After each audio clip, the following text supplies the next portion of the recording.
Bismillahirrahmanirrahim. Nahmaduhu wa nusalli ala rasulihil karim, amma ba'd. Insyaallah pada kesempatan ini kita akan melanjutkan kembali pembacaan kitab Kasyifatus Sajah. Kita telah sampai kepada i'lam, ketahuilah anna minal ain, bahwasanya termasuk daripada ain yang bisa membatalkan puasa itu adalah at-tukhanul hadithul an, yaitu asap yang ada pada zaman sekarang. Al-musamma, yang dinamai bitutuni, dengan rokok. La'anahullah, semoga Allah melaknat man ahdatsahu, orang yang membuatnya. Fa innahu, sesungguhnya rokok itu minal bid'ahil qabihah, itu termasuk atau diantara bid'ah-bid'ah yang buruk. Fayuftiru bihi, maka puasa menjadi batal bihi, dengan sebab rokok. Waqad afta, dan telah berfatwa siapa Az-Zayadiyu, Imam Az-Zayadi. Beliau telah berfatwa awalan, pertama kalinya beliau berfatwa bi annahu la yuftir, dengan bahwasannya rokok itu tidak membatalkan puasa. Li'annahu idzaka, karena beliau idzaka ketika itu lam yakun ya'rifu haqiqatahu, beliau belum mengetahui hakikatnya rokok. Falamma ra'a atharahu, maka tatkala beliau melihat atharahu, bekas daripada rokok, bilbusoti, yang ada pada pipa rokok, allati yushrabu biha, yang dihisap apa rokok, biha, dengan pipa rokok tadi, maka beliau roja'ah, beliau menarik kembali fatwanya, wa afta, dan beliau berfatwa bi annahu, dengan bahwasanya rokok itu yuftiru, itu membatalkan puasa. Jadi intinya rokok itu membatalkan puasa.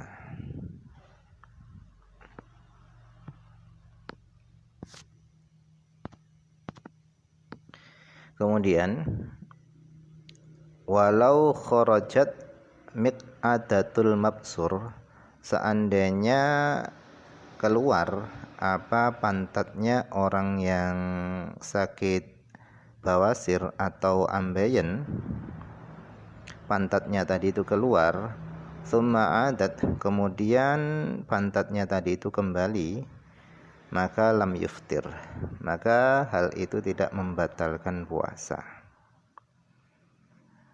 Wakada, begitu juga tidak membatalkan puasa in a'adaha, jika seorang memasukkan pantatnya yang keluar tadi ke dalam pantat lagi, hal itu juga tidak membatalkan puasa. Alal as-sahih, menurut pendapat yang as-sah. Kenapa? Litirorihi, karena terpaksanya dia ilaihi, kepada melakukan hal itu, memasukkan kembali duburnya tadi ke dalam pantat.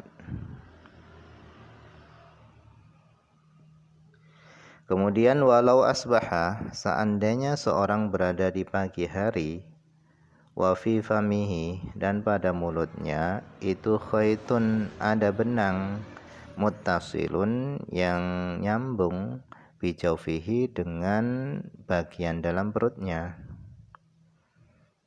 maka ta'aradu alaihi, maka saling bertentanglah, alaihi, atasnya, as-shaumu was-sholatu, antara puasa dan sholat. Libutlanihi, karena batalnya puasa, bibtilaihi, dengan sebab menelan benang tadi, li'annahu, karena akal amdan, kalau dia menelan benang tadi itu berarti dia makan dengan sengaja. Wa binaz'ihi, dan dengan mencabut benang tadi, li'annahu istiqa'atun, karena hal itu adalah muntah dengan sengaja.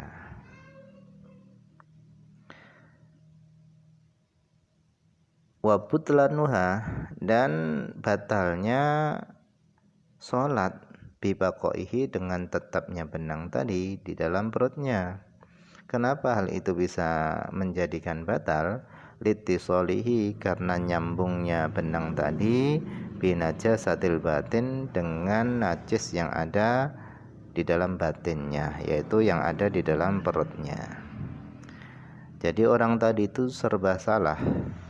Kalau benangnya dia telan, berarti dia makan benang tadi, maka batal puasanya. Kalau dia mencabut benangnya, berarti itu sama saja dengan muntah dengan sengaja. Kemudian kalau dia biarkan benang tadi di dalam perutnya, maka sholatnya tadi itu bisa menjadi batal, karena benang tadi itu nyambung dengan najis yang ada di dalam perutnya. Nah, lantas bagaimana?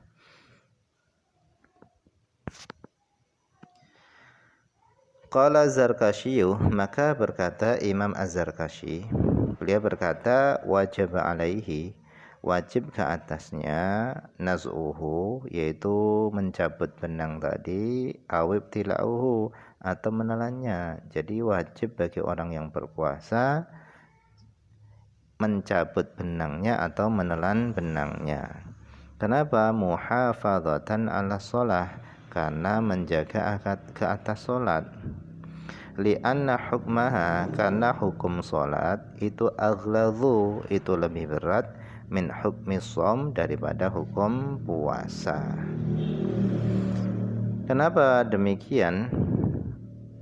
Liqatli tarikiha, karena dibunuh orang yang meninggalkan sholat, tunahu, bukan orang yang meninggalkan puasa.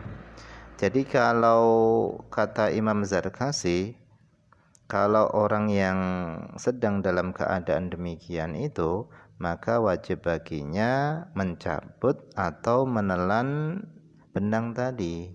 Kenapa? Karena menjaga ibadah sholatnya. Nah, kenapa yang lebih dijaga itu adalah ibadah sholatnya? Karena hukum sholat itu lebih berat daripada hukum puasa. Buktinya, orang yang meninggalkan sholat dalam hukum syariat Islam, hukumnya tadi itu dibunuh. Orang yang meninggalkan sholat itu hukumannya adalah dibunuh. Sementara orang yang meninggalkan puasa itu ancamannya tidak dibunuh. Sehingga sholat, hukum sholat itu lebih berat daripada hukum puasa. Walihada, oleh karena hukum sholat itu lebih berat daripada hukum puasa, la tutraku bil udhri, sholat tidak boleh ditinggal bil udhri, dengan sebab ada udhur. Meskipun seorang itu sedang dalam kondisi berudhur atau sedang sakit, sholat tetap tidak boleh ditinggalkan. Tidak bisa sholat dengan berdiri, ya sholat dengan duduk. Nggak bisa sholat dengan duduk, ya dengan tidur miring dan seterusnya. Bikhilafihi bihi, berbeda dengan puasa, bihi dengan sebab ada uzur. Kalau ada uzur, puasa boleh ditinggalkan. Hadza, ini wajibnya menelan dan mencabut benang tadi, itu idza lam yata'atta, jika tidak mungkin lahu baginya qat'ul khayti, memotong benang, min haddiz zahir, dari batas zahir, minal fam, daripada mulut. Fa in ta'atta, jika memungkinkan memotong benang tadi dari batas zahir tadi itu memungkinkan, maka wajib al-qat'u, wajib memotong benang tadi pada batas zahir, wabtala'a, dan dia menelan ma fi haddil batin, yaitu benang yang ada pada batas batin, wa akhraja, dan dia mengeluarkan ma fi haddil zahir, yaitu benang yang ada pada batas zahir.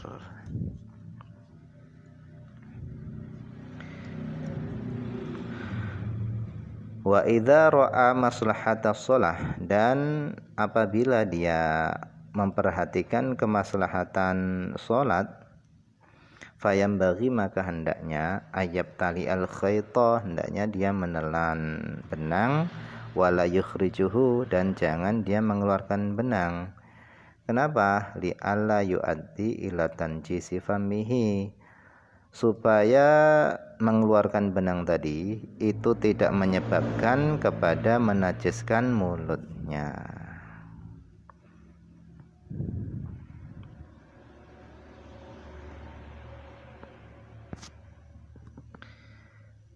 Qala Az-Zayadi, Imam Az-Zayadi beliau berkata, wal batinu, adapun batin, yang batin minal halqi, daripada tenggorokan, itu adalah makhrajul hamzah, yaitu makhraj atau tempat keluarnya huruf hamzah, wal ha'i, dan tempat keluarnya huruf ha. Itu adalah bagian batin daripada halq, tenggorokan. Dunal kha, bukan kha al-mu'jamati yang bertitik satu, wakada begitu juga al-muhmalati, yaitu kha yang tanpa bertitik, yaitu ha. Indan Nawawi, menurut Imam Nawawi. Intaha, selesai perkataan Imam Az-Zayadi. Artinya ketika benang tadi itu berada pada makhraj huruf hamzah atau ha, maka itu termasuk bagian dalam. Tetapi kalau benang tadi itu berada pada makhraj huruf kha atau ha, maka menurut Imam Nawawi itu adalah batasan zahir. Nah, yang wajib dipotong tadi itu adalah benang yang berada pada batasan zahir. Wallahu a'lam. Ini saja yang bisa dibaca pada kesempatan ini, semoga ada manfaatnya.